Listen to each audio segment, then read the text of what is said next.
All right. Wednesday, September 21st, 2022, 2:05 p.m. For the work group that was scheduled at our last towing task force meeting held on September 14th. Yeah, we'll see who shows up today. I mean, I really still just want people. I know we had a discussion, last week about the data, and I presented it to everybody and kind of explained what it meant. I wanted to put the data together since I volunteered to aggregate everything. I tried to put it through in a way where people could just kind of see mostly the high level stuff. I mean, all the individual responses are there, but that's why I included things like, averages and percentages and all that for all these different data sets to kind of just give people a feel for what kind of information we're dealing with. I think people got a little too deep into the data, where I don't know that was the purpose of it.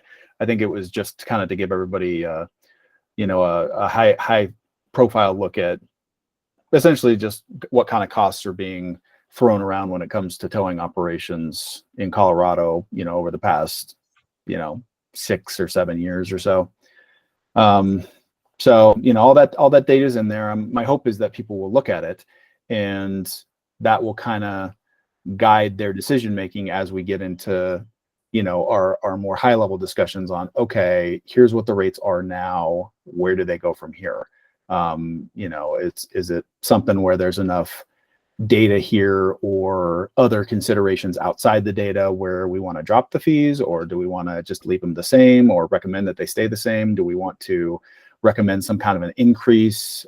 If we do recommend some kind of increase, what kind of increase? Things like that. So that's kind of my hope in how this data would be used. So that's kind of where I'm at on it. I'm very nervous about the upcoming November 1st deadline. I mean, that's going to be here in like tomorrow. 6 weeks. Yeah. So that's what makes me nervous. Again, we've had a year to talk about all these things, and I think we kind of mostly know where people kind of stand on some of these things. I think most of the body is kind of right in the middle, maybe thinking, what's being charged now is kind of maybe right around where it should be. Maybe not exactly what it should be, but close to what it should be. And then I think you got maybe some people on both ends of the far spectrum, where some people think it needs to be dropped drastically, and other people maybe think it needs to be increased drastically. I do still stand by my comments in the last meeting that, whatever report we are all going to be signing off on has to be signed off on by everybody, or well, at least as close to everybody as possible. That's why I mentioned, making that last meeting next month on the 26th mandatory, because we need votes for this. Right. Oh, here's Trevor. I'm looking at how we're set up now, where just this last year in March was the very first time that we've got the increase on both law enforcement and PPI under the new program, right? Where it goes off the what do you call it? Brain cramp here. Consumer price index. Consumer price index. Thank you. Sorry, my brain froze. So this is the first year that's actually gone into play. So I'm curious to see how that plays out as time goes on, because there are times where that price index does go down and goes up. So, I mean, obviously this year or the next year in March, it's probably going to go up drastically just because of the massive inflation. But there could be years where if we start going into recession, where that may drop as well. So, we don't know. There hasn't been enough history to determine if that's a good way to go or not. I mean, so I'm not sure. I mean, I know I've seen from my end, I see increases in a lot of things. I know there's questions that we had the last meeting that we never got to expand on. And that's kind of the stuff we have missed this whole year. Is everyone's kind of got the groundwork of how this board operates, what we're supposed to do, what we can and can't do, et cetera, et cetera. We never have not really got into the workings of towing. And if this body is to give perspective on towing, then this body needs to understand towing a little bit more than it does. Question last meeting was, after hours releases, there should not be a fee because you tow 24 hours, so you shouldn't have that fee. And I could see if you're not understanding the towing operation, but that's not how it works. And I really like to explain that, where you have, and it just happened to be, we had a problem with an after hours release that prior Saturday. We don't get them a lot, but we get them. So we have towers that work in shifts, right, throughout the 24-hour period of the day, whether they work 7 in the morning to 7 at night, or 7 at night to 7 in the morning, or 3 to 3. I mean, there's schedules all over the place. So you have drivers who do tows. You have your dispatch center that takes tows on the phone 24 hours a day. But your impound office people are not, they're not 24 hours a day. They're only from certain hours, normally 7:30 to 5:30 in my case. A lot of tow companies are 8 to 5. So when you need to do an after hours release, that's not something that you let a driver do, nor does a dispatcher do. So you have to bring in a impound clerk after hours. You have to pay her overtime. You have to pay her travel mileage to do an after hours release, right? So that's why there's that fee of an after hours release. So you figure, what are you paying a gal a time and a half to come in after hours to do that release? Then in the situation we had Saturday, so we lined up the after hours release. I called the gal in. She came into work. She sat here for an hour waiting for the person to show up. The person showed up at like an hour and 10 minutes. She forgot the keys to the car. She had to go back to get the keys. By the time she got back with the keys, it was 2 hours. Then at the end of the 2 hours, she didn't have the money to pay to get it picked up anyway. So she didn't pick it up. So as a tower, what do you do in that situation? Now you had a gal that you brought in for 2 hours.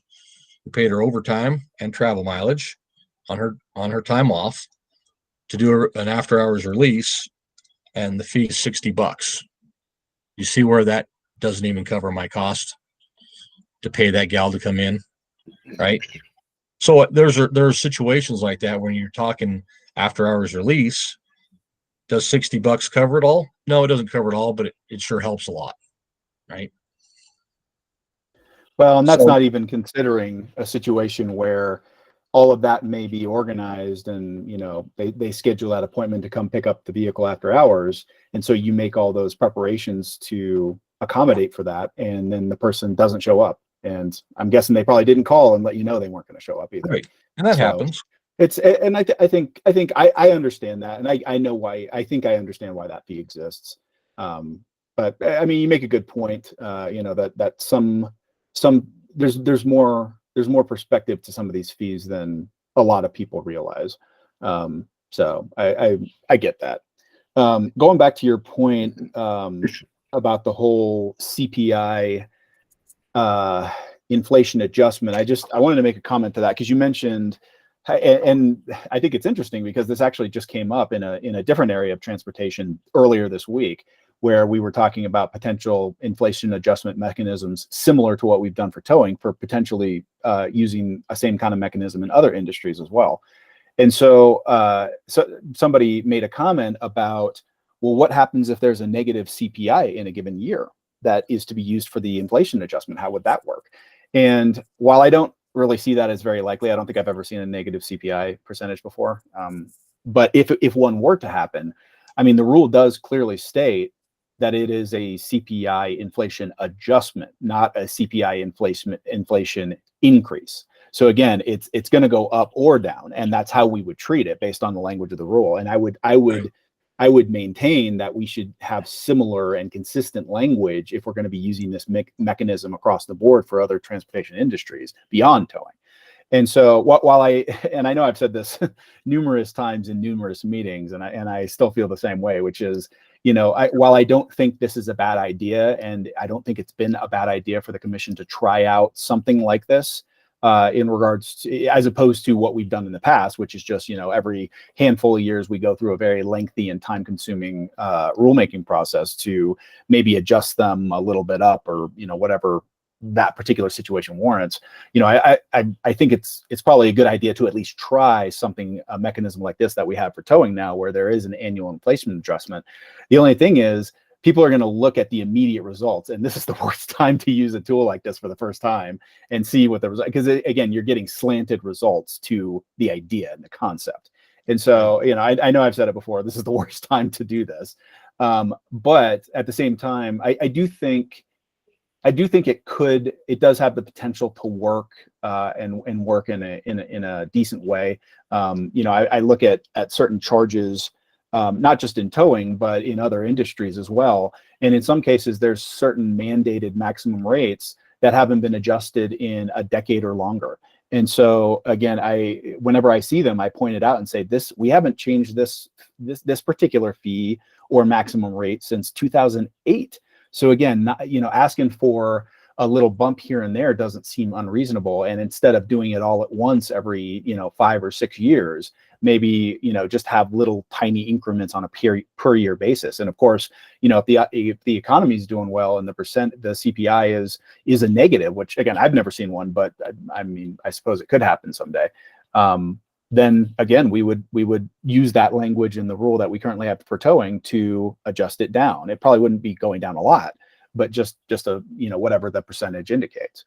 So I do think it's important that we include, at the very least, a reference to the fact that this is now a mechanism that is incorporated into the rules for the PUC.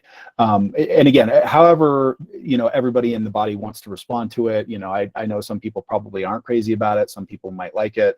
But I do think we should probably reference it, because this was a big change that occurred in the last just 2-3 years, that I think probably the task force should weigh in on, and probably has a responsibility to weigh in on, just because, again, it does have a direct impact on what the rates are, what the maximum rates end up being at any given time. So I do think that's something we should push to include in the report. I mean, even if it's just us saying something as simple as the commission recently implemented an annual inflation adjustment mechanism into the towing rules as it applies to various non-consensual tow rates. The towing task force is not opposed to the implementation of this. However, it will be interested to see how this operates moving forward, and the towing task force may weigh in on the use of such a mechanism, in future reports or something like that. Just to say, hey, we're conscious that this is going on. Again, we don't think we can judge whether or not this is a good mechanism based on the current economical conditions, because again, you're going to see slanted results. But just again, acknowledging that is what the commission is currently doing, and maybe even potentially deferring the towing task force's position on that to a later report, when we actually kind of see how it might work in more, in less drastic times, let's say. Right. Oh, we can't hear you, Trevor. Doesn't look like you're muted. We just can't hear you. So I have just a real quick suggestion on the recent strange bump because of the COVID economy, and that's just a standard use of using rolling averages. So you average over the last 5 years versus the current year, and so that ends up giving you a less bumpy set of increases. So that's just a potential suggestion for how that might So might for be example, shifted. so Michael, if I understand you correctly, basically what you're saying is instead of, because the way the rules are set up right now for the towing fees is that basically we use the previous year's CPI. total percentage CPI average. Right. And again, that's available through the Colorado Department of Labor and Colorado Department of Local Affairs, CDOLA, and that's where we get it from, because they post it and you can see the most recent year. So right now you could go on there and see 2021. I think they released the rates in like late February of the year following for the previous year. And so you can go on there and see 2021, you can see 2020, 2019, 2018, 2017. So what you're saying is the commission may want to consider, instead of just using the full last year, using whatever the average is over the past 5 years. Or 3 years, or 3 some years. some Okay. larger period of time. That's interesting. That way you get a less bumpy. I was going to say you'd see less of a spike. That's interesting. Okay. Yeah. I like that idea actually. So just Yeah. a thought. Yeah. Also, I was hoping to circle back just to how we structure our work. Mhm. So we've got, for example, we've already talked about thinking about the rates compared to CPI. Then John, if I heard you right, you were thinking about the individual fees and some of the suggestions about whether those should be charged at all or perhaps restructured. So that's a separate set of questions. I think people have also raised some issues about like the cost of what reporting to the law enforcement. But at any rate, the questions about the individual components, whether they should be charged or how to adjust them individually. And so that's a topic that's been brought up. And then Nate, you were focusing on the survey and how deep into the weeds of that survey we could get. And I will have to admit to my own sort of data analysis, I want to say overkill. I see a ton of ways of looking at that data and trying to clean it up and compare it to other sources of data. And I can see months worth of work just looking at that survey sheet. And just in order to keep our workload within bounds, I think it would be good to try and think up what the most efficient use of this data would be to get the results that we need to get some kind of a good conclusion by November 1st. And so one of the areas that I thought, I'll keep on advocating for this. One of the areas I think we need to think about is how to pull consensual versus non-consensual towing rate info so that we can provide an analysis there. We really need to have some kind of a way of doing that seems to work and be agreeable to the group. But then there's just other ideas about what do we do with this data from the survey that will inform whatever we propose by November 1st. And I don't have the best sense of that at the moment. I'm still kind of looking at the data and thinking of various ideas of what to do with it. And so I'm not yet at a place for how best to use it. Can you guys hear me now or no? Yeah, we Yes. can hear you now. Yes. Okay, cool. Yeah, just gonna say, go ahead, John. You go ahead.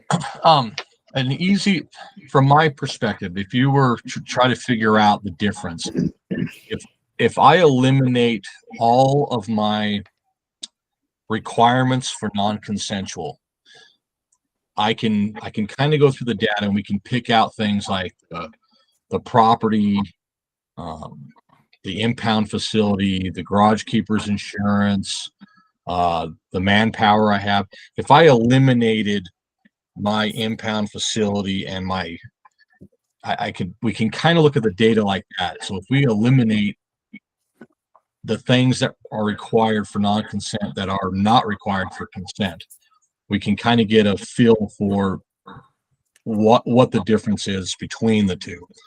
I mean, if I just shot off the top of my head, I could say 35 to 40% of my costs are greater in the non-consent world than they are in the consent world. So I can eliminate a lot of overhead if I had no non-consent towing. So by looking at our data, if we eliminated that stuff, that would kind of give us a comparison of why there's such a difference between the two. Does that help you some? Yeah, quite a lot. And actually, one of the next steps I would want to take too is once we did that with a company like yours, it would also be good to compare what the remaining costs are for you, and compare those to any towers that we have survey data for who are reporting almost entirely consensual tows, and see how that. So we would have you as an individual business. I'm not sure how representative you would be, but you'd be at least an example, and compare to the other towers. And I'm guessing too that it's going to be hard to compare employee cost data between the two of you, just because it's a different skill set, it seems to me. And very much so, yeah. Different demands upon the employees, so that may be hard to compare across the different kinds of companies. But at any rate, it does seem to me like that's what you suggested, John, was where I was headed about how to try and extract the first step of comparing consensual tow rates to consensual tow rates versus the charges for non-consensual tows. Right. And I'm just trying to think about more exactly how we would do this too. So the way you were thinking of it would be to add up all of the costs that are specific to non-consensual tows, subtracting those out, seeing the remainder, right? And then yeah. And so I think the legislative goal is to say, well, the non-consensual tow rates should be approximating the consensual tow rates. So I think the legislative's assumption is that once you've done that subtraction, what the remainder should be close enough to the consensual tow rates to sound reasonable, I guess. I would give you a percentage. We could basically come up with saying that a non-consent should be an average of X percent above a consent tow. So, I mean, we could come up with the percentages and say, whatever it is, whatever we come up with, somewhere between, I'm just spitballing for saying, consent rates are generally, 30 to 40% lower than non-consent rates, or 10 to 15%, or whatever percentage we can come up with the data that we have. I'd also, on that mention, doing the consent and non-consent, sometimes John and I are people in the towing business. So I think for the group, like going back to the idea of the after hours, like a person might think, okay, there's the after hours fee. How much does it cost to do that after hours release on average? They think of the cost structure in these incremental parts of the business, but the tower thinks of it as how much revenue am I generating? And what is my cost? I don't attribute a portion of that revenue to a certain expense. My entire margin is what matters to me. And so, for example, like, it might be that, you said, okay, all things being equal, if you ignore impounding the car and storing it and all the compliance requirements and security and stuff like that, just the act of towing. So the cost of the driver, their hourly pay or whatever, and how much the truck costs, how much more should a non-consensual be versus a consensual? Well, you'd probably find that the non-consensual should only be, I don't know, 30% higher, 40% higher or something than a consensual. But the problem is some of those other costs that have other fees associated with them by themselves might not be covered, but when it all gets wrapped into one, the margin works for the tower. So, and I can just tell you, so you might find this interesting in Texas, the storage of cars and the towing are two separate businesses and are two separate permits. And so like you'll have companies who all they do is store cars for their towing companies, and so tow companies who do non-consent but never store their own cars. And you'll find that the costs are quite different, and certain parts of the business aren't profitable. So like in Colorado, I can tell you the cost of storage for non-consent tows, when you add it all up, is close to a break-even proposition. And so if you just, but some of that revenue that's generated from the tows covers that cost. And so I think there's probably, I don't know if it's possible to really analyze it, but if you had a perfect world and a perfect data set and you could analyze it, I think you'd find that at least for private property, like the total tow fee is probably about right to allow most companies to stay in business. But some of those fees, it may be misaligned. So you might find that, well, actually, like the storage should be more, but the tow fee should be less. But when you combine them all together, it kind of works. Does that kind of make sense? That like there's certain parts of the, like to John's point, that $66 or whatever for the after hours, one of our employees getting up out of bed in the middle of the night costs more than $66 by the time you like pay her and her time, and maybe she doesn't want to keep the job, so you have to pay people more.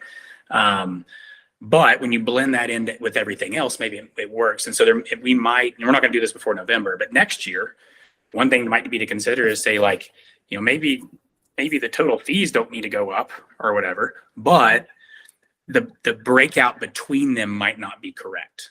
Like it might be that, well, hey, turns out the daily storage needs to be a couple dollars higher, but the tow fee maybe can be a couple dollars lower. And when you blend it all together, it works. But for the consumer, it's more transparent about what they're paying for, as opposed to just dumping it all into one pot. Anyway, just an observation that like the fee isn't just the revenue generated from a particular fee is not just allocated to the costs associated with that action. It's allocated to the entire business, if that makes sense. Yeah, kind of. Yeah. If I get it right, there's a parallel in retail where you've got loss leaders. Exactly.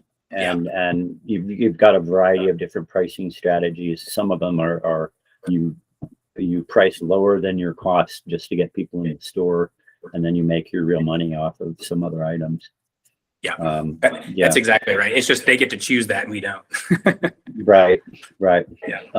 I'm also, because my role is to defend the people whose cars are being towed. I'm trying to think of ways of working this so that their interests are served, but that are nonetheless, in a way that works. And that isn't, say, imposing costs that you can't recoup on you. So giving the example of the after hours, for the people whose cars are being towed, a lot of people are going to have a hard time getting to the place where you're at if they're working regular day jobs, right? So if you're only open during the regular day job hours, then it really, I mean, it sucks to be the person who has to go pick up your vehicle because you have to take time off of work.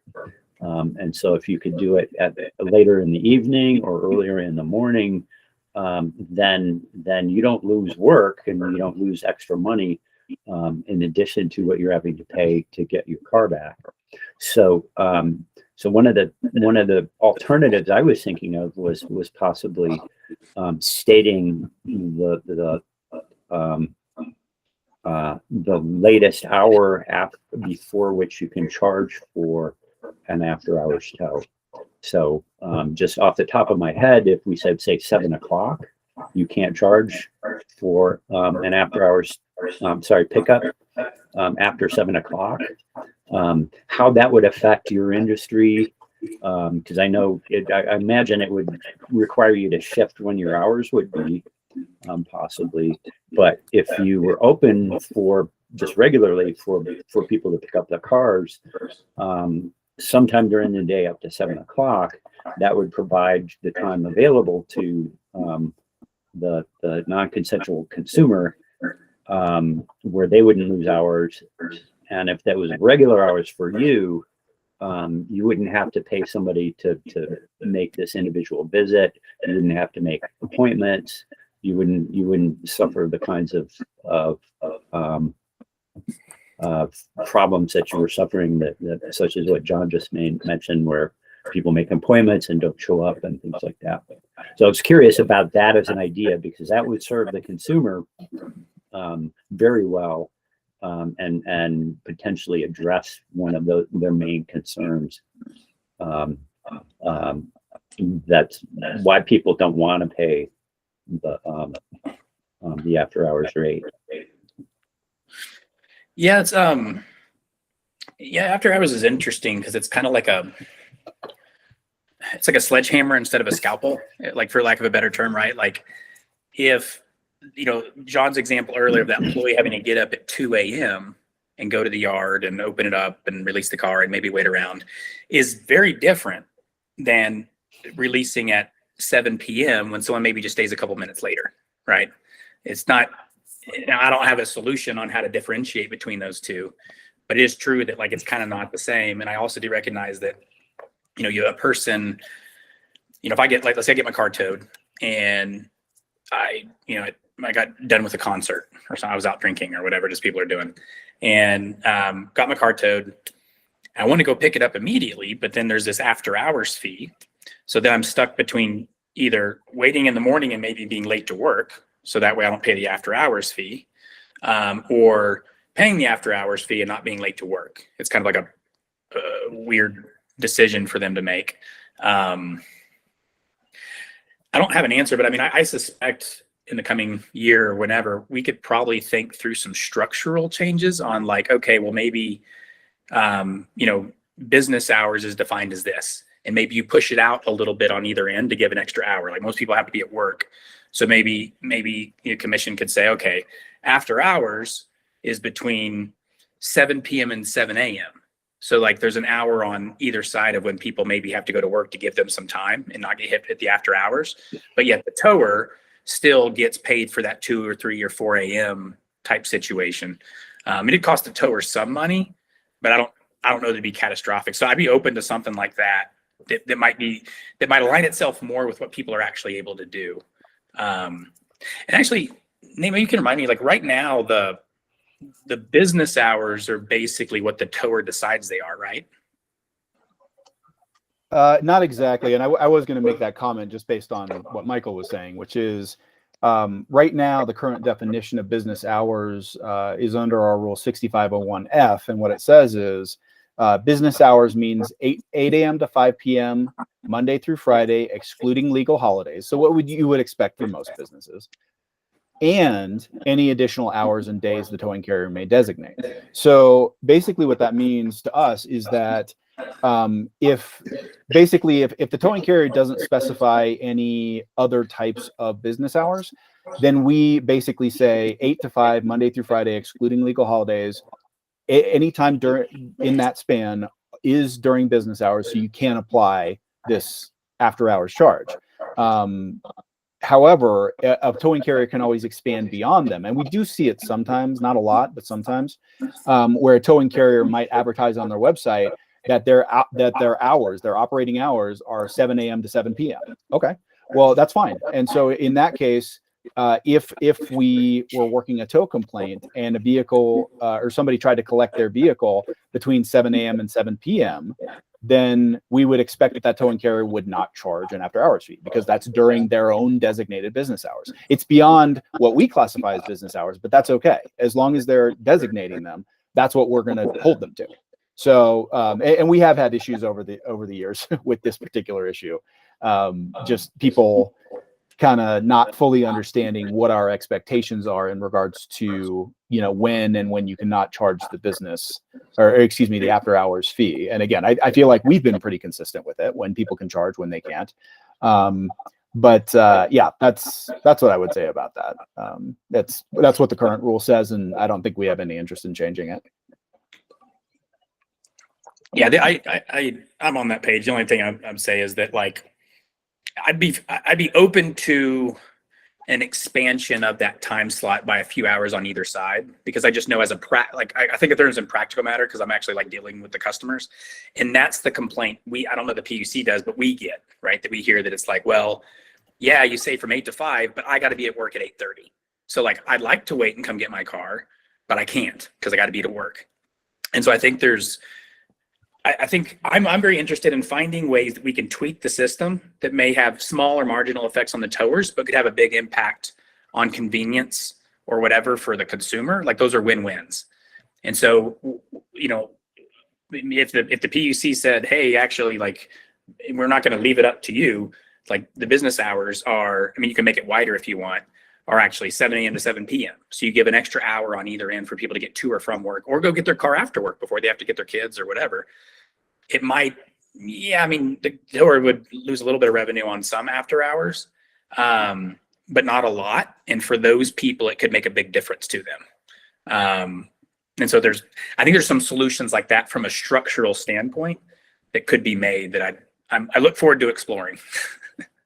Yeah. Well, and I think the commission would be open to expanding our definition of what business hours are to the benefit of the consumer. I think that's something the commission would always be open to. Yeah. But the question is, how many towing carriers are like, oh yeah, I'm fine with that, as opposed to how many towing carriers are like, no, we're not doing that. So Yeah. it's going to depend on what kind of an industry reaction we would see. Is it possible to at least for the after hours rates, so I'm thinking you don't have to define business hours to get the after hours rates shifted. So you could retain potentially the business hours as is, but nonetheless say you can't charge after hours rates until or between, as Trevor suggested, you can't charge after hours rates after 7 p.m. or before 7 a.m. or something. Yeah, I think the way we have it set up is just that the rule that allows for the maximum rate for an after hours fee essentially references, because it's under 6511. Hold on, let me tell you what it says. It basically says that a towing carrier is eligible to charge up to the maximum for a release, an after hours release. Yeah, so it says, hold on. Yeah, the maximum additional charge for release of a motor vehicle from storage at any time other than the towing carrier's business hours. So in our rule, that's, I think, why we have it defined, is because we say, okay, business hours is what everybody knows is business hours, 8 to 5, Monday through Friday, excluding legal holidays. However, if the towing carrier wants to expand beyond that, that's fine. In that case, a towing carrier can't charge this fee unless it's outside of their business hours, either our definition of what business hours is or their expanded. Right. So my suggestion is still, if we de-link it to normal business hours, if that's what's that going to do? Well, it's actually probably going to necessitate the need for a definition, like an actual rule definition of business hours, because I believe the only reason that definition exists is because it's linked to this rule, basically saying, because when somebody reads the rules and they say outside of our normal business hours, it's like, okay, well, what are business hours? You go to the definition and you look, and that's where it says what it is. Right. But that's the only place where normal business hours has an impact. I can't think of anything else. The only other thing I can think of is in release. Mm-hmm. Let me check that. Hold on. Oh, within having to show up within an hour. That's the only. It's under our release procedures under 6512B, and it says basically somebody who's holding a non-consensually towed vehicle has to allow access to the vehicle for release purposes, either upon demand during the carrier's business hours. So there it's referenced again. So again, same concept. If a towing carrier advertises on their website or has posted at their storage facility or something that they're open till 8 p.m., for example, and somebody shows up at 7:01 p.m., then they should, per this rule, that person should be able to say, I want my car right now. I want it right now. And the towing carrier should be able to oblige them because, again, it's during their own designated business hours, notwithstanding the after hours fee. Similarly, the requirement for the towing carrier is that if somebody comes or requests that their vehicle be released during any time outside of their normal business hours, that they have to do that within 1 hour within the first 24 hours of the vehicle being stored. So it just kind of gives that extra level of protection. Where again, if somebody whose vehicle has been towed absolutely needs their vehicle immediately, right away, they can't wait. Again, in that instance, if it's out of the definition of business hours for the towing carrier, they can charge the after hours release, but their responsibility now is that they have to be available within an hour of that request to release the vehicle. Yep. All right. Okay. So there's a flurry of information here, and I'm not quite sure where to go with a positive suggestion. I'm still fairly strongly wedded to trying to make sure that there is some period of time that isn't between 8 and 5 that people can pick up their cars, because that's normal business working hours for just about everybody, and just about everybody's going to incur some kind of employment problem. They're going to run into issues with their employers that they may lose their jobs because of these kinds of things. They may lose pay. They're going to run into all kinds of problems. But at any rate,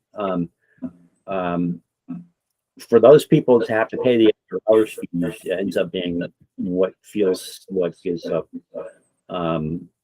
a penalty that's over and beyond that. Yeah, that's basically penalizing them for having regular hour job. And so the goal is to have some time available for them to be able to pick up a car outside of their own work hours, and the most reasonable ones would be normal work hours. So what I was thinking of is just I used to run a film equipment rental business, and because a whole lot of our equipment renters had regular day jobs, they had a hard time picking up their equipment or dropping it off when we required them. So we basically had our hours be 11 o'clock in the morning till 7 at night, so that we could be open during the day when people normally would want to come in, but also a couple hours after regular working hours, so that people had time to get our equipment outside of normal work hours. So my thought was, if that were the normal hours for towers, especially for non-consensual tows, then again, that would solve the issue for the consumer. That would be really good. What's funny? We revolve around the after hours fee. Sometimes we hear what we talked about on the bookends, needing to get to or from work. The complaint we hear way more, and people get way more angry, is when they call and say, hey, I'm coming to get my car. And we say, okay, we'll be here in an hour, or maybe we have someone there right now. Come get your car. They pay to get it out, and they pay the after hours fee. And they get really mad because what they say is like, I came immediately to get it. If I knew there was an after hours fee, I would have waited till 8 a.m. Like, that's often the complaint we hear, is that the after hours fee, by the time they got here, they're already here, they're going to pay to get it out. But they're mad because they're like, if I would have known this, I would have waited till 8 a.m. And then the tower wouldn't have had to get out of bed, or the tower's employee wouldn't have to get out of bed, and they wouldn't have paid the after hours, and everybody would have. I don't have a solution for that problem, but just something to let y'all know that, like, often it's the opposite anger that happens, where they could get it at 8 a.m. They just thought that it was all the same, See, and conversely, I've heard of many situations where somebody has called a towing carrier, say they get towed because they were out late at a bar at 1 a.m. and so they find out at 3 a.m. on a early Sunday morning that their vehicle has been towed, and they call the towing carrier because they want to come get it. And because the towing carrier doesn't want to have to, maybe they've called in the night already and they don't want to have to go all the way down to the storage facility out in Commerce City. And so they say, hey, tell you what, if you can wait until next, or, and maybe they'll even make a concession and they'll say, tell you what, I'm going to be at the tow yard at 6 a.m. on Monday morning. If you can wait until then, you can come in. I won't charge you after hours. I won't charge you the fee. You're going to be there, if that's what they want to say. And so you'll pay an extra day of storage, but it'll still be cheaper. So Yeah. I've heard of that happening on numerous occasions. Actually, we do that all the time at our Boulder location because it's like a low volume, and like our people are trained to kind of talk people out of it. They want to come get. Look, we will send someone within an hour, but let me tell you how much it's going to be right now and how much will be in the morning, and it's cheaper in the morning. And so they kind of try to talk people in to waiting. And I've heard of that many times. Yeah. I do think it's a fairly general practice that lots of towing carriers do. I don't know that it's uniform, but it's something I've heard about on numerous occasions, so I have no doubt it's going on. The other thing I was going to mention is that under the new towing legislation, there's now a requirement that fees and charges that a towing carrier is going to be assessing. And again, it's just for the ones that for the services they provide. So like for a straight PPI tower, they're not going to have to post all the law enforcement order tows. It's just the ones that for the services they're providing. Those now have to be posted at the place of business, basically where the vehicle is being released. And so it sounds like most carriers might be inclined to include that as part of maybe their exterior storage signage, or maybe they want to put it, somewhere where people can see it. And so hopefully that would help with this, in that if somebody, went down and they looked at the rates, and again, I don't know that they would do this, but it would be there. They could look at it and say, oh, it's actually going to be cheaper for me to pick it up in the morning. Or like Trevor said, people, towing carriers might disclose that information on their own. So. Yeah. John, did you, I kind of read through the data in the report. And mostly I didn't come to any conclusions that I didn't already know intuitively. Kind of the breakdown of who does consent, who does PPI, and it turns out, or non-consent, turns out most companies do a lot of both, or at least have in the past before the new law went into effect. Did you draw any conclusions from the surveys that surprised you? Some of them were a little off, a little skewed from what I could match, my numbers up, looking at their numbers. They didn't come up with the same numbers I did. So I have issues with some of those, but going back to that hour thing, the problem is we got to remember, we still have insurance companies. You have other tow companies coming in, towing vehicles out, and they all work at 8 to 5, Monday through Friday. So there's a huge demand in the mornings, especially when you have insurance agents coming in and people coming in. And I always go back to who are we trying to appease more? And we have to remember that 99% of the people towed in on a non-consent PPI are violators. And we have to remember that to some degree. We can't always say that they got towed and it's all poor them, they got towed. Well, they were violators of some sort to get towed. And there's always that, everyone forgets that part about the violation and the penalty, and I get the penalties and things like that, but still they're the violators. And for some reason we keep losing sight of a lot of that. I mean, if it's one thing if they're towed illegally, then that's a different argument. But when they're towed legally and they're violators, if they have to miss an hour of work, I guess that's going to be part of their punishment, I would assume. I mean, I know that's a kind of a crappy way to look at it, but how do you mess up the rest of the world to compensate for the violator? Right. And so when I hear those, that works still in my brain of, okay, how do we help people on one end? How do we help the majority of people? but really, when you're talking about the violators, why aren't we more concerned with a violator than we are the people who are not violating?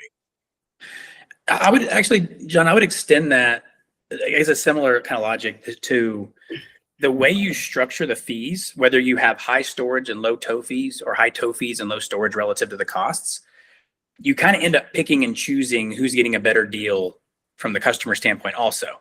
So if you were to have, say, okay, hey, let's say we're going to raise storage fees in a way that maintains the same total margins for the tower and decrease tow fees.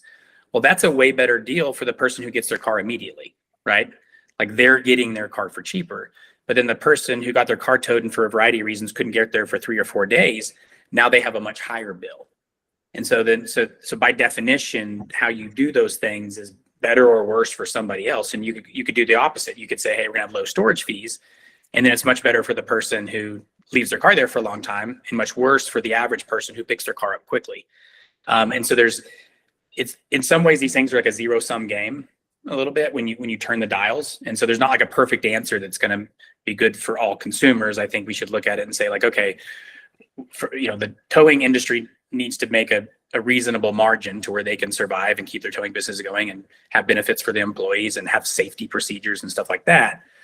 And once we determine that we want that makes sense, what is the structure and the spreading around of those costs to the different types of people who get towed that is the easiest for the most people, right? And I don't know the answer to that, but it's just it's a little bit of a zero sum game when you're moving these numbers around a little bit, and something to keep in mind that like some people end up living their care for a long time because who knows, maybe they were in jail. That happens a lot. They got a DUI, I don't know. And then some people get their car immediately, and those two people want different things in their fee structure. I mean, I look at more so because I have such a variety. So when someone's car is towed and it's been abandoned on the lot for 3 months, and then they call that night wanting to do an after hours release, what was the big hurry? It's been abandoned for 3 months, right? Yeah. Now, the flip side of the coin, someone's car was stolen and it was just recovered by law enforcement and they want to come get it, right? To me, there's a big difference between the two. I look at a violator, someone that was DUI, and you tow a DUI car at say, midnight, and they call it 2 o'clock in the morning once they get out of jail wanting to come get their car. You also, in this world that we're living in today, have an obligation to make sure that you don't endanger the public. So if a person just got arrested for DUI 2 hours ago, what kind of liability do you have as a tower releasing that vehicle back to them? Right? Yeah. So, I mean, you could be putting a danger to the public. In the sue happy world we're in today, it's kind of hard to make that decision. So, but the rules that PUC puts there kind of ties our hands. So there's not a lot of common sense with some of the aspects. And the problem is there's so many different variables. How do you make one rule fit all the variables? Yeah. And that's the problem. And so that's where I always fall back in who's the violator, right? Yeah. And the violators normally lose that battle with me. Nate, did anything? I was just asked Nate if anything. Now that he's kind of had time to digest it, if anything surprised you from kind of the survey results or anything that seemed like not intuitive? Well, and again, I'm looking at this through a particular lens because I remember, in some of the earlier versions of the new tow legislation, they wanted to essentially set it up where non-consensual and consensual tows would be charged at the same rate. They ultimately went away from that, which I think resulted in them kicking it to us, to the towing task force, to do kind of a review of that just to see what the differences are. And it's about what I expected. I knew there'd probably be somewhere between a 30 to maybe a 50% difference in price, consensual versus non-consensual, when we're talking just about the hook fee. But the other thing to think about, and again, I don't know how we want to annotate this in the report. I do think we have to make mention of it. In what way is best is up for discussion, but I do think we have to make mention of the fact that, you know, again, this is just based on the hook fee alone. That's one of the few overlapping costs associated with consensual versus non-consensual tows. Not every, pretty much every non-consensual tow is going to have a storage fee associated with it. Whereas I could see a vast majority of consensual tows not having any storage fees associated with it. So you have to factor that in. You know, mileage may have been another thing we could have explored, but I mean, the hook fee is the base rate. And so that seems kind of do that analysis. And again, based on, you know, that little breakout I did on the chart there with all the data, it's around what I expected in regards to the deviation when you consider all the different averages. So I do think we should for sure address that. In regards to other things, yeah, you know, there were some surprising things, and this might boil down to individual responses more than the collective responses. But you know, there were certain responses. If you look through the individual data sets, there were some instances where towing carriers were reporting less of an increase from 20 to 21 than they saw between 2015 and 2019, which I thought was a little weird given the current climate. But at the same time, I mean, you know, one of the things I look at, you know, working transportation for the PUC is, you know, again, we do have a lot of different rates that we have set in rule. And, you know, sometimes it takes a while for us to recognize it. But when you actually boil down and look at it, it's like, oh, man, this has been the same rate for a decade. And, you know, like I mentioned earlier. And so, you know, I guess that's good for the consumer, but you know, anytime I see one of those, I always make the comment of name one thing today that costs exactly the same as it did 10 years ago. I mean, it's just there's just nothing.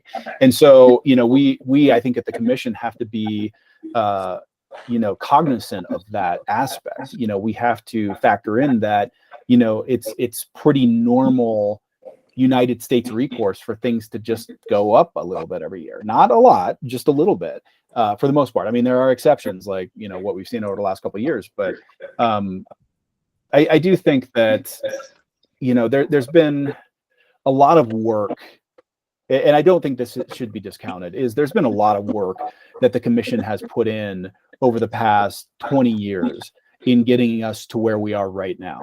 And again, you know, we're kind of starting to go, or at least the commission is open to going in a slightly different direction with this whole new inflation adjustment mechanism. But for the most part, you know, it's been just a periodic sit down, review all the issues, hear all the concerns, weigh everything together, and then make a call and say, this is the new rate. And so, you know, the commission does really put a lot of time and effort into, you know, analyzing all the information that it has in front of it. And it's done that consistently over the past 20 plus years. And so, you know, when people look at the rates and they just say, oh, it's too high, that's not really a very fair assessment, because it's not like we just picked a number out of a stack. This is all based on mountains of data, mountains of testimony, mountains of documentation that have been submitted to and through the commission over many years. And so, you know, we're actually just gearing up to dive into that, because one of the changes they made as part of the new towing legislation is they expanded a report we have to make to the legislature. And one of the criteria is kind of, at least the way I read it, it's not how the statute language reads, but this is how I interpret what the language means, is that essentially they want to find out how we got to the rates we're at right now. That's apparently what the legislature wants to know. And so we're going to have to dive into rulemaking after rulemaking after rulemaking to analyze that and give them a summary of how we got here. What data did we use? What, you know, comparison pricing indexes did we, you know, this is what they're asking for. And so that's just something that I think we should all keep in mind, is that it's easy to just look at a price and say, that's too expensive. You know, I do it all the time in my personal life. And so I totally get that. And I get pointing to something and saying that's too expensive. But at the same time, again, this isn't something that just manifested over the last 5 years. This is something that has been addressed and readdressed ad nauseum over the last, decades plus. And so again, I completely understand the viewpoints that a lot of people have, especially, and this just compounds the issue when you consider that getting your vehicle towed is a hassle. It is a huge hassle. I speak from experience. It's been decades since I've been towed, but I have been towed personally before. It's been a long time. It wasn't my company, was it? Nate? No. This was in a Okay. different state, actually. So, but anyway, it's a pain. And so I get it. I get why people are frustrated. I've always referred to the towing industry as a inherently contentious industry. It just is. I mean, that's just the nature of the business. And, I definitely sympathize with people who are involved in the business, because I'm sure you deal with a lot of angry people. And so anyway, I would point out that, it's especially easy to point to a price and say it's too expensive when you're mad about the product you're technically purchasing. So I get it. I get why people are so worked up all the time about the towing industry. I totally understand. I talk to people all the time about it. And so while I get that, at the same time, you also have to, be in a position where you can at least look at the other side of things and realize that if there are not towing carriers that are willing to perform the service, perform the services at the price the commission sets, a maximum rate, and says you can't charge more than this, again, there's going to be, I worry about what the landscape is going to look like at residences, at commercial businesses, even on public roadways.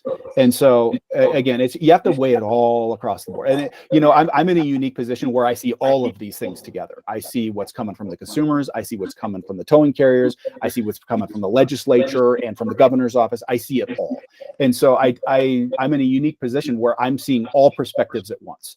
And, I think that gives me a unique perspective in how it all works, and, the ability to weigh all the different, perspectives against each other. But yeah, it's a lot. And more than anything, what I've been hoping is that all the members of this task force will look at the data we collected.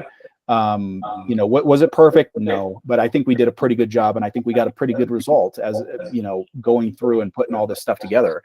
And so my hope was that, people on the task force could look at that data. Again, I tried to make it as user-friendly as possible. Again, just looking at all the individual data sets, you're not going to glean anything from that mostly. And so that's why I did all the averages and the means, the medians, and the modes. And, for the part with the consensual and non-consensual, I created a little chart where there's a comparison and all that. I did all that, to the benefit of the members on this board, on this group, so that they can look at it and then weigh that along with their position on this task force. We are all tasked with representing a specific group or interest or advocacy group. And so that's something we're all going to have to consider as well, is who we're here to represent. I'm here to represent the commission. Mr. Pierce is here to represent, people who are part of mobile home parks. Great. We all have our own, people that we are here to represent and to give our opinions, and our knowledge and our expertise, again, to the benefit of what this report is ultimately going to say, and whatever recommendations we're making to the commission. Because, and again, we are a resource for the commission. The commission, they make their own decisions on most of this stuff and have for a long time.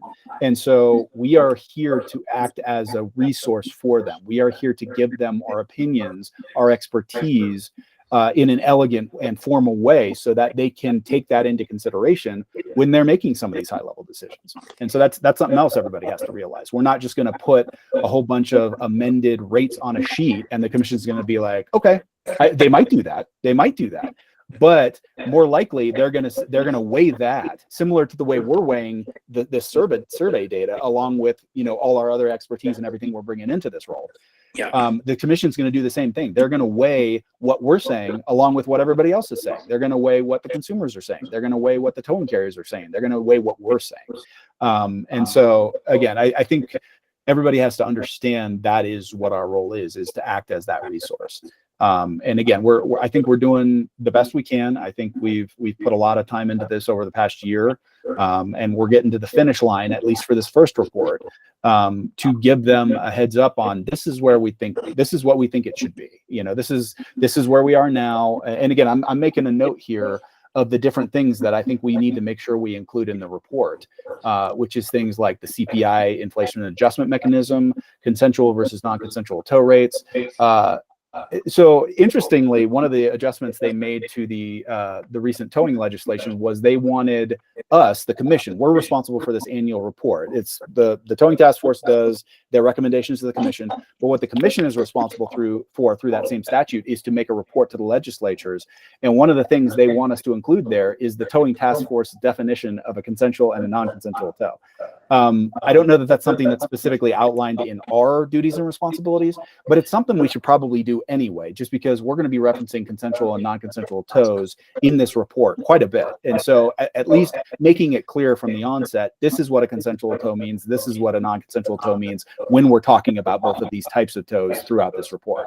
So again, I'm continuing to put things on this list of things that I think we want to make sure we include in this report, whatever it ends up looking like. And again, I could see it looking a couple different ways, but And Nate, anyway, on that, yeah. hold on a second, Nate. On that non-consent consent, Yeah. there was lots of confusion during this last legislative on what non-consent meant. They forgot that law enforcement was also non-consent, and so the first task force dove into that consent, that non-consent, private property, non-consent law enforcement. And they considered non-consent being both. So, Yeah. I mean, that's another confusion part. Yeah, no, and you make a good point, and it's something I brought up on numerous occasions, which is the way, because I'm sure you and Trevor both remember, prior to I think it was 2014 or 15, we didn't touch law enforcement order tows. We just didn't touch them, and so there were several reasons for that. But we got to a point where the commission was like, no, we got to start regulating these tows too, which was fine. What we ended up doing was we adjusted and amended our rule of what a non-consensual tow was. It didn't conflict with the statute.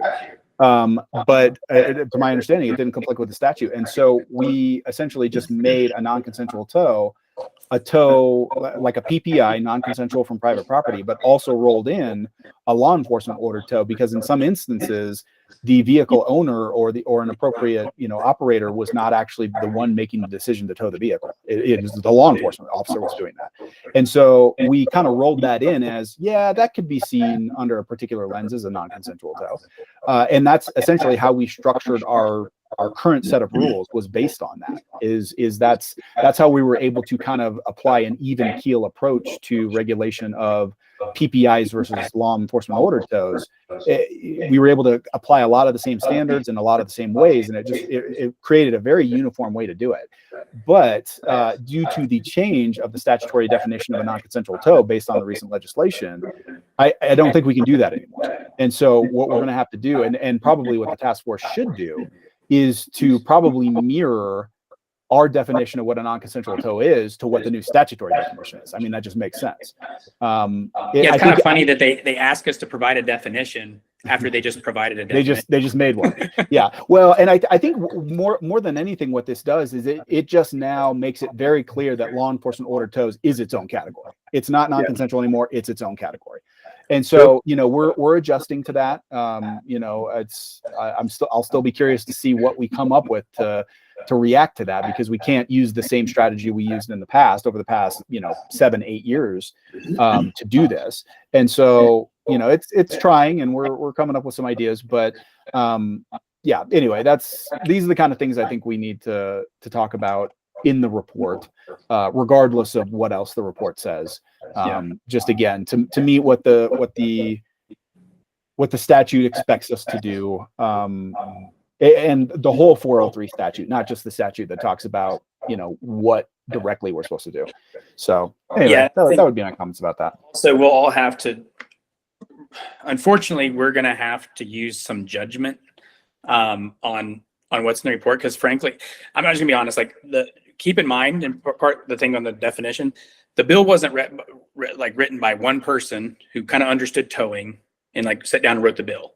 The bill is a combination of inputs from lots of stakeholders who have varying degrees of knowledge of the towing industry and definitions and stuff. And it kind of got all mashed together during the process. For example, we're supposed to, when it talks about include the range of dollar amounts considered when setting all rates related to charges by towing carriers for non-consensual tows. And it says including minimum rates, market rates, final fees set for all rates. None of those things are things that exist. So it's kind of, we're going to have to use some judgment because there's many things we can't report on because it's not a thing. Like there is no such thing as a market rate for non-consensual tows because the market rate is what the PUC says the rate is, right? And and I think they just wanted to capture, and again, what you're looking at right now is not something the towing task force needs to worry about. It's what the commission needs to worry about because that's a provision in our report that we have to submit to the legislature. Right. Yep. We do capture, and as part of that report, we're going to have to make a report on what recommendations were submitted by the towing task force and whether or not they were adopted. If they weren't adopted, why were they not adopted? Again, it's all just, double checking everything. And so, when you look, I know exactly which statute you're talking about. And again, that's for me to worry about, not anybody else on this board, because it's a commission responsibility, not a task force responsibility. Yeah, that's right. I got it confused. But again, I think it's interesting how, as part of what the legislature wants the PUC to include in its annual report to the legislature, it references the towing task force, not just what their recommendations are, but also what their definition of a consensual and non-consensual tow is. That's why I think we should probably put something in the report. I mean, we should probably do it anyway, but it's something that definitely would help with the commission's report to the legislature. Because I mean, the legislature is not necessarily going to see the recommendations that the towing task force is making to the commission. They're going to hear about it through this report that the commission makes to the legislature. But otherwise, I mean, they can always ask for it and we can give it to them. But I think that's kind of why they have it set up that way. Yeah, agreed. What do you think about the idea about adding stuff? If I could get in something, a word here edgewise, please. Yes. Oh yeah, go Michael. I've been waiting to speak for quite a long time. Sorry. So because the last topic was consensual versus non-consensual and definition, one of the things that I think is being lost in the mix here is the art of interpretation of what a term is being used to mean within the context of its use. And I think one of the main considerations that we need to look at when we're talking about consensual versus non-consensual is the language of the legislation in which that term occurs. And one of a frequent thing that seems to me to happen, having taught philosophy of law and interpretation of key phrases within these laws, is oftentimes you're using a term within a particular context where you have certain kinds of entities in mind, but then outside of that context, the term has a different use. And so oftentimes it's just the broad normal definition of, say, non-consensual tow is any tow where the person being towed didn't consent to it, right? That would be law enforcement, that would be private property, that would be, I don't know. I don't know if there's another category there, but it would include not law enforcement tows, right? But if we've got legislation that uses that term multiple times, and the context of that legislation, it's pretty clear that they are not intending to sweep up law enforcement tows. Then for the sake of that particular set of statutes, you may want to provide a definition that is going to be limited to what seems to be the reasonable intent of the legislators in making that legislation, so that you're not extending it out to contexts that the legislation was not intended to address. So there's a long-standing example in philosophy of law where there's like parks that have sidewalks, and they say no vehicles on the sidewalks, right? And a vehicle can be understood as anything as small as a wheelchair, right? And Or a moped, yeah. right, and so what your definition, what your legislation intended was to get cars, motorcycles, and a variety of items, prohibit those from being driven on the sidewalks in a park. But you certainly did not have wheelchairs and moped. And so you define vehicle in that context for that law differently than the broad definition that you would normally use. So, so the point being, with non-consensual tows, I think we need to look at the legislation that uses that term and define it so that it picks up the intent of that legislation and doesn't define it so broadly that it's picking up other stuff that really wasn't intended by that legislation. And my sense is, if we just do it with the non-contextual version of anything that's not consensual, then that's too broad of a definition. So, and I appreciate that, Michael. Just to be clear, that it's not like the new legislation just makes a bunch of references to non-consensual towing and doesn't define it. They do define it in our definitions under 4010.1.101, I believe. And they specifically define a non-consensual tow as basically a tow without permission of the vehicle owner or operator that occurs or that originates from private property. That's what changed things, because the vast majority of law enforcement ordered tows originate from public property. And so that's where we're having the conflict of how we've treated that definition in the past to how we're going to have to treat it moving forward. So just to be clear. Right. So at least in this particular area, the question would be, is in the legislation that uses the term, right, whether it ought to be broader than what they've actually defined, or whether that definition that's now in statute is appropriate for the set of legislation that uses that term. That's basically how I'm understanding the nature of the task to us. It's not just kind of what would you normally think by non-consensual, but rather what's the most fitting definition that for the purposes of the rest of the language of the statute that uses the term. Right, and that kind of goes into PUC's rule, where their authority is to non-consent towing, and so their authority is over law enforcement and private property. So they're going to have to somehow figure out how to reword that, or maybe we can give them some kind of an option, because you don't want the PUC to lose their authority over law enforcement, because then we end up in the same problem we had back in 2012-13, where, towers were going out and charging, outrageous prices on rolled over vehicles and stuff. Yeah. Well, also, I guess to give you an example of kind of where this is headed to, there's say notice requirements for non-consensual tows. And my sense is that the notice requirements for law enforcement tows should be vastly different from private property tows, and you wouldn't want the same set of notice requirements for both. And so if the statute just uses the language of non-consensual tow, and then it has a notice requirement there, then you'd want to define non-consensual tow in such a way that it fits the nature of the beast for the notice requirement, right? So maybe just change it to where non-consent would be private property, like they've defined in their definition, and then just put law enforcement as law enforcement, because law enforcement would just be law enforcement, all law enforcement. Because there's, at that point right now, there is no consent law enforcement. All law enforcement is considered non-consent.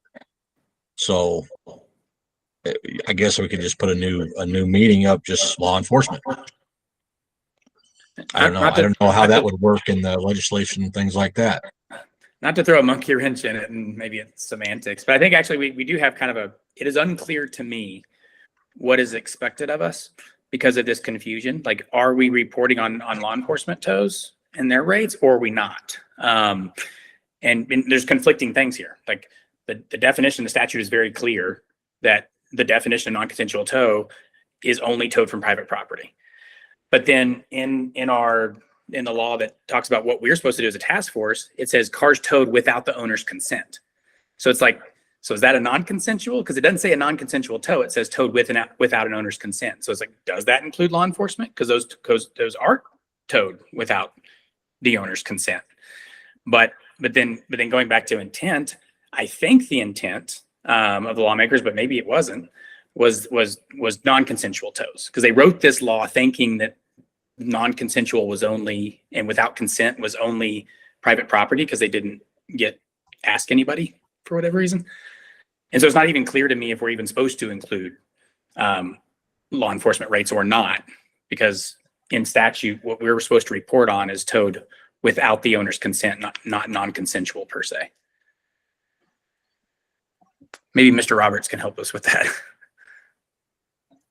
He's sleeping. I would be too. What do you think, Nate? Like, do you have are you stuck like me, or do you have an opinion on? No, I definitely have an opinion. My opinion is that they didn't really change much other than adding, as part of the legislation, they didn't really change anything in regards to our specific duties and powers, which I think is the clear expectation of what we should be doing and what we should be addressing. They didn't really change any of the language other than bumping up the deadline, which again, it was initially September 1st for that first report.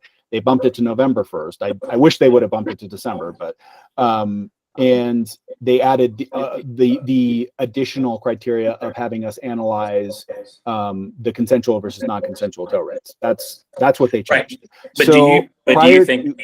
Yeah, I know what you're saying. Prior to this new legislation taking effect, I think it was our duty and responsibility to analyze all non-consensual tows, which at that time was non-consensual tows from private property and law enforcement order tows, because again, that was the commission's definition of what it was. Now that they've adjusted the definition under 4010.1 that's different now, because now it says non-consensual towing, and then all the other variations of that means the transportation of a vehicle by tow truck from private property, if the transportation is performed without prior consent of the owner of vehicle, authorized operator, lien holder, etc. So I think now it's clear, while they didn't change any language in statute 403, which tells us what to do, they did change what one of the words in the direction of what we're supposed to do, what it means. And so now I think it's not our responsibility to address law enforcement order tows. Now I think it's our responsibility to address specifically non-consensual tows from private property PPIs. And again, it's just based on the definitional change, because now that word being used in other areas of that same statutory framework now means something different than it did just a few months ago. So I guess that's where my confusion is, because that word's not used in the statutory framework. It doesn't say non-consensual. It said vehicles towed without the owner's consent, which is not defined anywhere. Oh, you know what? You're right. Yeah. I'm so looking at 5A. The general definition within the towing industry all over America, and always in Colorado up until now, I guess, towed without consent was law enforcement and PPI, because by definition. Actually, you know what? I think one of the, hold on, towed without the owner's consent. It's close. I'm looking because under the new definition of non-consensual tow, it included a whole bunch of variations. So it's non-consensual towing, non-consensual towed, towed non-consensually, non-consensually towed, or towed without consent. But it doesn't say towed without the owner's consent. So I think it's kind of in keeping with what they meant, though. I mean, I think you're right. pointing out that it's not 100% clear to me, but Yeah. we're going to No. have to use some judgment on Yeah. these things. No, I agree. Mr. Roberts. Yeah, I was not sleeping, John, just so you know. I was I was listening with one ear and then doing some other work at the same time. But I'm afraid I'm not going to be able to add much clarity to the conversation more than what Nate's added to this towed without the owner's consent. It's really vague, and it's possible that there was some discussion, some deliberations in committee of the General Assembly about what they had in mind here, and I could look into that before our next meeting, but I can't promise that's going to give much clarity either. Yeah, that's kind of honestly, I think if we were to get all the lawmakers in the room and ask them, we wouldn't get any clarity either. Like, and I'm not trying to say that in a disparaging way, just, democracy is a messy process, and I was involved in this process. And it's not the case that there was a cohesive thought process into taking this and creating it. I mean, I think there were like 38 amendments or something. So I don't think there is a good answer to be had. I'm mostly agnostic. I don't necessarily have a strong opinion. But maybe that's something on the next meeting we can take the temperature of the group. But I'd be okay with going either direction. Generally speaking, narrower is better if given the latitude. That would be my default position, but who knows? Well, and it's a whole different framework. I mean, it would be easy for us to, if we were so inclined, come up with, we don't think it should be any more than X dollars for a hook fee for a non-consensual tow, and then break that out by the different weight classes, or similar things to. We're still going to have to, and this is the part I've really had trouble adapting to. But the way the new legislation is set up is that you have certain tow types that are PPIs that are still going to be, for example, eligible for a drop fee, whereas others will not. And so we're still going to have rules at the commission level about all this stuff. So it's like, if you're engaging in a PPI from X property, you can apply a drop fee, and here's your maximum rates. If you're engaging in a PPI from a other type of private property, you can't charge any fees. So again, it's a huge balancing act. And so it's been a struggle to adapt to that, but I think we're finally at a point where we mostly understand a lot of this stuff. But I do think if we were to, like I said, put certain rates and say, it's going to be, X dollars for this. We're going to have to base it on something. And again, that's why I'm hoping, just the survey data is one piece we can use to try to come up with what's a good idea. I think it's pretty easy to look back and see what the commission has charged over the last, 5 years or so for a lot of these charges. It's all up on our website, and you can backtrack through different periods where different rates were used. And so you can kind of see that progression moving over the last, I want to say it dates back to 2017, our most recently available set of rates on the website. So you can kind of see how they've changed over the years. I guess I always reserve the right to change my mind, but just let you guys know kind of where I'm at. Like I would find it extreme amount of intellectual hubris for me or us in general to say, like, what, we did a survey and we decide these rates should be X dollars and X number of cents, given that the rates we have currently were deliberated over by economists and experts and many, many very smart people who this is their full-time job at the PUC over the course of more than a decade. It's somehow like Trevor, am I going to be able to like come up with a precise number that's like smarter than theirs, given the time frame we've had. And so I kind of view our now maybe we provide some input on guidance for things that they should consider, that the PUC and economists there should consider, which I absolutely think we should do.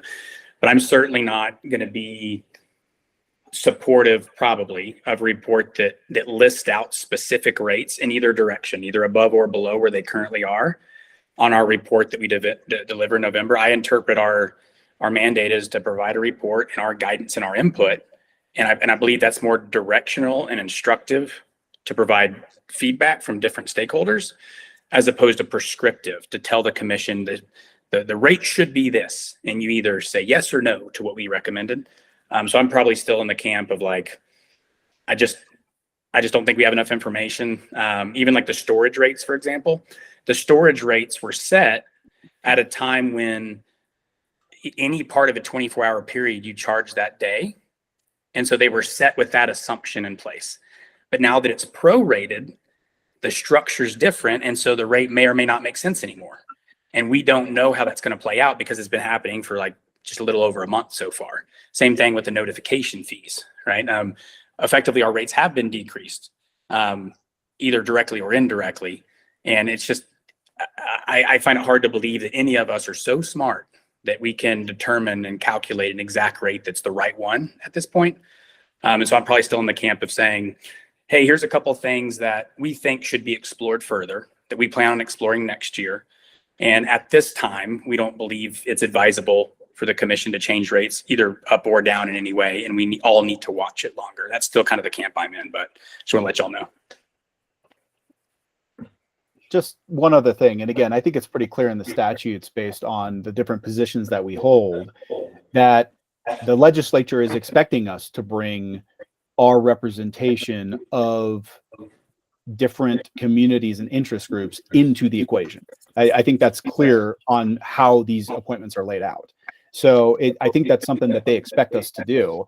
I don't think that's the only thing coming to the table by any means. I think we should all consider everybody else's positions and everybody else's ideas and everybody else's experience and expertise. I think we should all be bringing all of it to the table, and that should be reflected in the report in one way or another.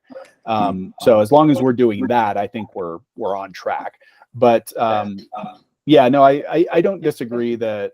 I mean, it would be nice to be able to give the commission just a nice, here's some nice rounded numbers. Here's what we think you should charge. I mean, I like that idea. And if we could accomplish that, I think it'd be great. But at the same time, I also recognize that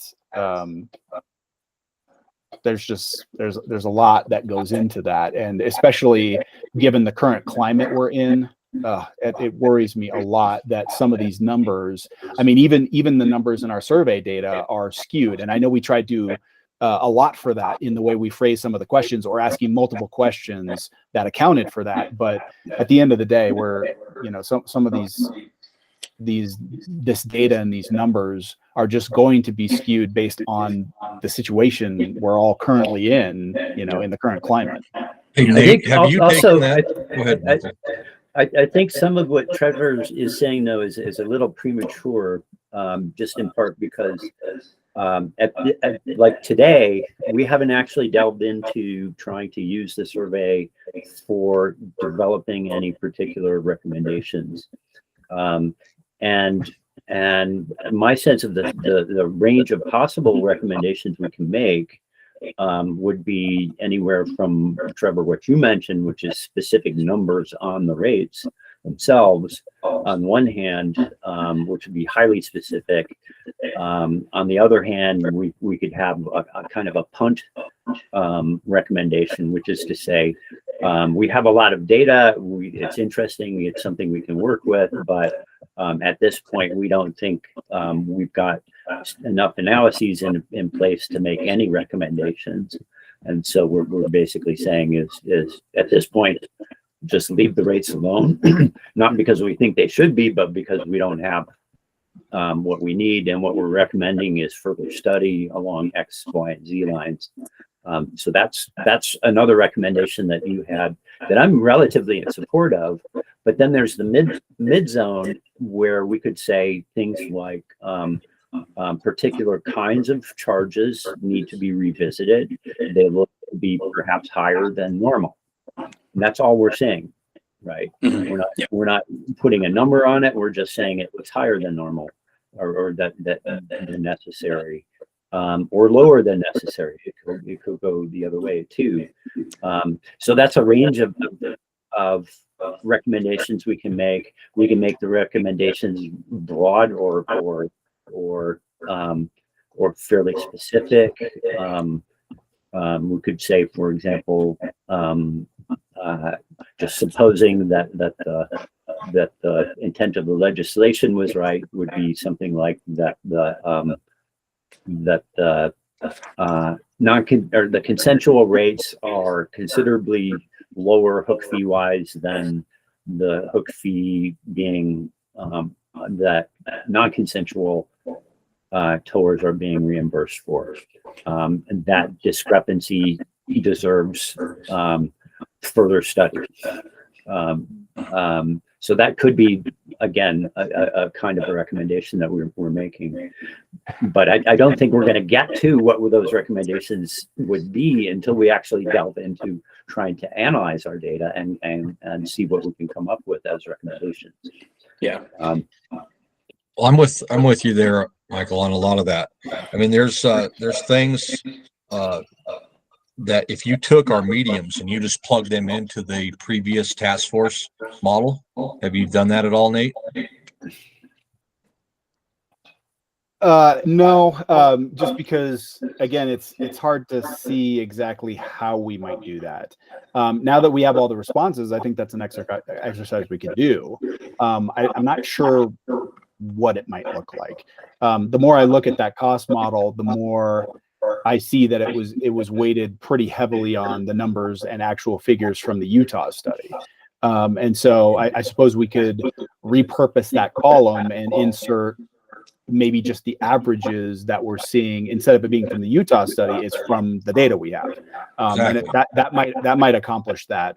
I'd have to look at it and see how to do that where it would all make sense. Well, I think that we should do that a little bit, but there's also, I think in our recommendation, we need to recommend to the PUC that they add some questions at the time of renewal that gathers some small data for the task force. And we don't have to do an entire summary sheet. Let's go with, some basic data that we need to help our numbers, right? You don't know how many tows have been done. You don't know, for instance, like impounds, right? So if you look at a non-consent facility, they do X amount of impounds, and then there's X amount of impounds that never get picked up. So you don't know, did they bring 100 cars in and 90 of them got picked up? Or did they bring 100 cars in and 10 of them got picked up? Is it 90% loss? Was it a 10% loss? Those are very important numbers when you're trying to take that data we have, like I was saying last meeting. If you have the numbers, that's great. But if you don't know if that was 1 tow or 10,000 tows, that doesn't give you any reference. So we need a reference, a simple reference that someone can do when they're doing their renewal, which most people do it online. And so it'd be nothing to request that the PUC add something in that renewal process to help the task force gather more data. And this is something that we can be doing every year, analyzing to see if we're staying in the realm of things. Yeah. And just so everybody knows, as requested, Michael, I did put the things you asked for along with all the data into that folder, that shared folder. So if you go in there, there's a lot of stuff in there. There's the copy of the email we sent out asking for the survey. There's a copy of the survey that's blank that you can just look at and kind of see how the questions are worded. All the data is in there. The cost model is in there. As far as I know, a lot of the stuff associated with this is in there. And so if you want to go in there and download copies of these documents and play around with them, go for it. It's I already have downloaded them, great. already starting to Good. play with them, Good. doing some pivot tables, But like I said at the outset, I have an inclination towards weeds. And so I can get very, very hooked up in little specific questions. And that's why at least for our purposes, I was hoping to avoid my kind of error and try and get us to be focused on what's the most useful portion of that survey data that we can pull some meaningful recommendations from. and try and streamline our tasks so that we are that we're giving ourselves analysis tasks that is achievable by by the time we need to report. Hey, So- Michael, I got a question for you, Michael. How do you, it sounds like you've been involved in like working groups before. I have less Yeah. so. I'm just thinking like as a practical matter, when we're actually going through the process of getting a report drafted, like, do you see any best practices on doing that? Because I just, in my head, I have this image of like the last meeting we have starting from scratch and somebody pulling up Microsoft Word and with 14 people providing input and thoughts, trying to draft something that everyone agrees on and can vote on seems like it would be very difficult to do. Maybe my faith in humanity is too low, but it seems hard. Do you have any best practices on like, do you have a couple people submit different drafts and then you start with one of those? Like, how can we go about doing this? It seems hard. Oh gosh, actually that's a more complex question. It also depends on the nature of the working group and what your goals are. Most of the groups that I've worked out with actually try and outline what their report goals are before actually working on looking at the data, for example. So we'll outline, say, four objectives that we want to report on in our report, and then start working on filling in the pieces.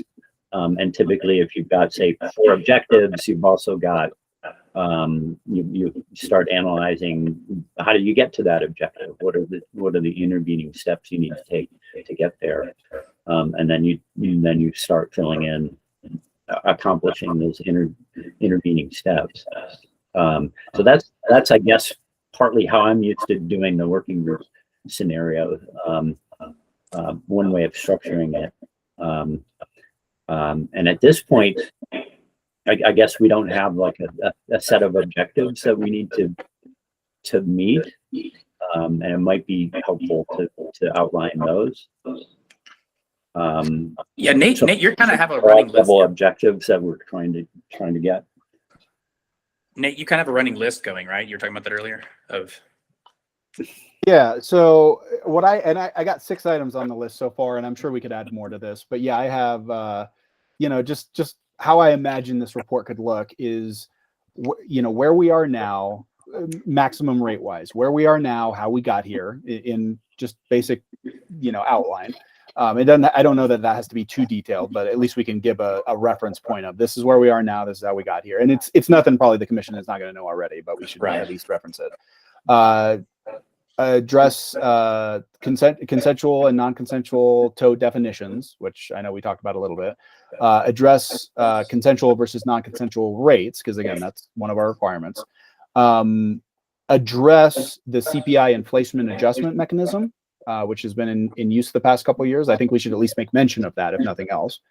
The impact of the new legislation, HB 22-13-14, and how, again, it's still in the early goings, and that could always have an impact on how we view things and various aspects of that. John mentioned a recommendation to the PUC that we add questions to the permit and application and renewal process, asking basic questions such as how many tows have been done, what types of tows they are, etc. And we could probably add more to that if the group agrees. That's what I have so far. But okay. You start to see it all pieced together as you go down that list. But I'm sure there will be a handful more items we would add. Yeah. Okay.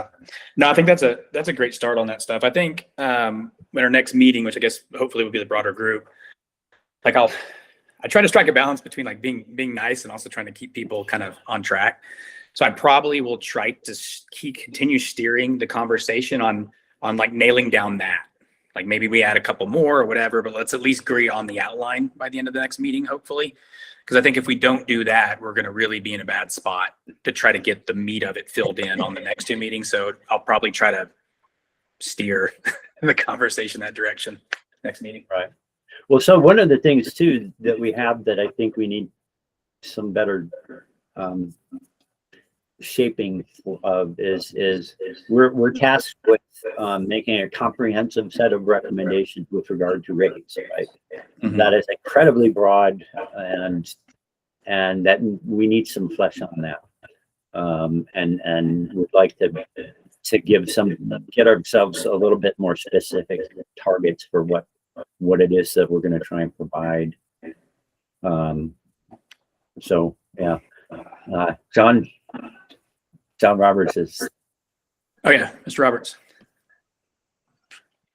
So while you were chatting, I looked up the bill that resulted in the current version of our statute. And the early versions of the bill in the General Assembly records actually uses the term non-consensual tows. So it makes me concerned, or not concerned. That's an overstatement.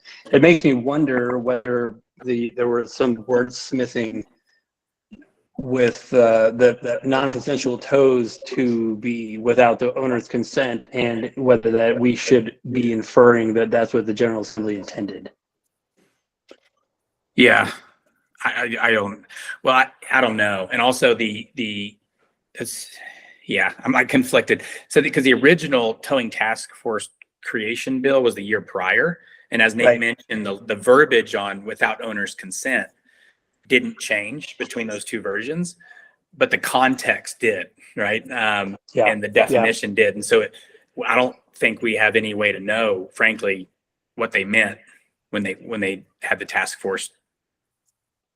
Yeah, maybe we'll get some feedback from the commission when we give them our report, and they say, "Oh, you messed this up. It's supposed to be all non-consensual." Or maybe we'll get our hands slapped by the PUC. Yeah, they're nice people. I don't think the commission would react that way. I'm But- joking. I'm kidding people. All right. No, that's pretty easy. I mean, we can address law enforcement as well. I mean, that we did that in the first task force group, and the reasons why it's on hourly, et cetera. I mean, law enforcement is drastically more than private property, drastically more. So I think that our first objective should be let's take the data and let's determine the difference between consent and non-consent. You take the data of what it costs to have a storage facility, et cetera, versus not. You can take a lot of that expense out. We could probably come up with a percentage of what we were thinking the difference is between a consent and non-consent based on that information. Don't you guys think? Wouldn't that be an easy way to do it? Yeah, think- that's where yeah. I was headed. If it could be done, I think that'd be elegant and good. Well, I think as best we can, try and do it, and then to the extent that what's left over still sounds like it's not an exact analogy, right? So if you subtract out the known costs, right, of extra costs, then what's left over is if you've got some comments that need to go with what's left over and why the two may still not be comparable, then point those out. Does that make sense? Actually, to John's point earlier, if you're doing an analysis like that, I will say, and I'm certain of this. I usually don't say I'm certain, but it is impossible to do that without first establishing the tow volume of this hypothetical tow carrier, right? Like you can't do it in a vacuum and compare it just a tow, because a towing company doing one tow will never make money no matter how many dollars they get to charge for that tow. And vice versa, a company that does an infinite number of tows can have almost an infinitely small number of or amount of fees to cover their fixed costs. So you're not ever going to be able to do that unless you establish and say, okay, well, like there's a wide range, but the average tower does 150 of these a month or whatever the number is. Now we don't have the data to do that, but I think to John's point earlier, next year going forward, and I would be supportive of this, and the recommendation is to say we we need to be able to gather some kind of data on a recurring basis to figure out what the tow volume is of the average tower and use that as our hypothetical situation, I think. Right. Well, that's one of the data points we don't really have, right? Not yet. So but hopefully we get it. that's going to be hard. We've got kind of a surrogate, which would be the number of trucks, and number of employees, and you can assume that the number of trucks corresponds roughly with tow rates. Yeah. And so pardon?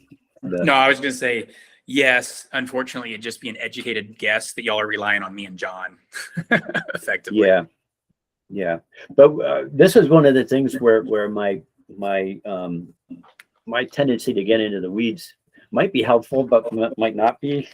I'm inclined to actually look at some of these figures and stratify them between small tow companies, medium-sized tow companies, large tow companies, just to get a sense of the volume and the difference in the cost between the different sizes of companies. Just because it's really clear that a smaller company is going to have different kinds of cost structures than larger companies are. I mean, there's going to be different property ownership or rental needs, for example. And you brought up the difference between smaller towers are not going to have their own impound lots. They're going to use somebody else's. Whereas a larger company, I'm assuming you'll have your own impound lots. Yeah. So actually in Texas, they do that. It's a regulatory wrinkle that the regulatory structure in Texas is different.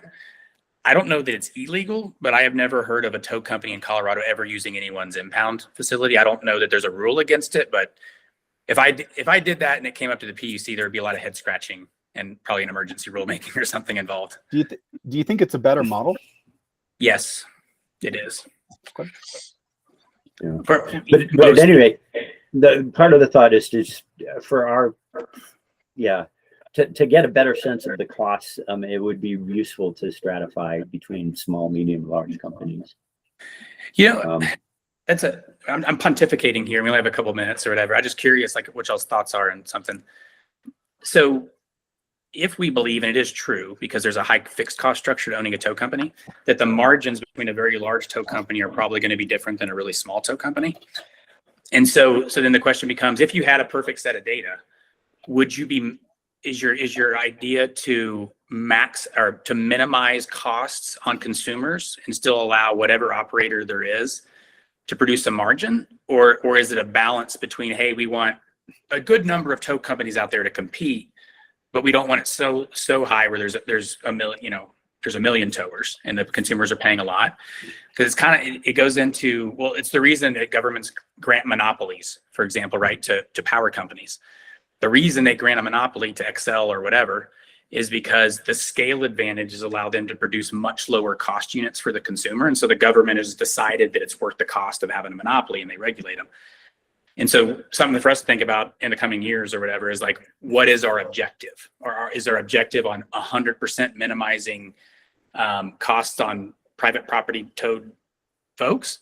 That might be the objective. Now, just to be transparent, I might be the only company left and I might have basically a monopoly on the market. But also the opposite probably is not true either, that like, let's make the cost so high that anyone with a tow truck can turn a really high profit on it. And I don't know what the answer is, but just kind of thinking about this scale thing. Well, I think it matters to us when we're evaluating this stuff. All right. You lost me on that one. So I don't got anything else. I actually had another call I'm about to jump off. But thanks everybody. And Mr. Roberts, thanks again for jumping on with us. And Michael, actually, Michael, I really do appreciate you. I know, me and John, it's easy to justify, and Nate's, lives this day to day as well, jumping on these working groups and stuff, but you're literally just doing it to volunteer, and you don't have besides, helping out people, you don't have a dog in the fight. And you're the only one from the community groups that has been super active. And so I really appreciate you taking the time to jump on with us. It's super helpful. Thanks. And you said you're diving into the data. If you want to keep doing so, if you have the time to do it, before the next meeting that we're holding on the 6th, I'm sure other people, if you wanted to share what you saw or some trends you're seeing in the data that they might not be seeing, I'm sure they'd be very interested to hear that if you were so inclined to share. Yeah. Yeah. Part of this is this. I do it largely out of felt duty. I am struggling with the capacity to get through this. I have way too much on my plate. Otherwise, so I wish we could make it easier where we'll do what we can. consumers did not pay for any tow. John wants the state to pay for all the tows. No, not the state. I mean, law enforcement. I think the cities need to pay for their towing, and the property owners, the properties pay for the towing. No different than in snow removal or et cetera. And then we ain't got this mess. Yeah. Makes it easier. It's true. All I'm, right, guys. that was with me in the shared cost model. I Yeah. think it should go both. But like speeding tickets, people don't pay the cost of the police officers and the clerks who are filing the tickets and doing all the records. People aren't paying directly for the cost of incurring a ticket. It's spread broadly amongst lots of folks. They're paying part of it, but not the full cost. It tends to be more broadly shared. That's my view of how towing should be covered. I wish it worked that way on our end. Yeah. We'll aspire. All right, guys. I got to jump off. Thanks a ton, and we'll see you in next meeting. All right. See you, Trevor. Thanks. Yep. Thanks everybody.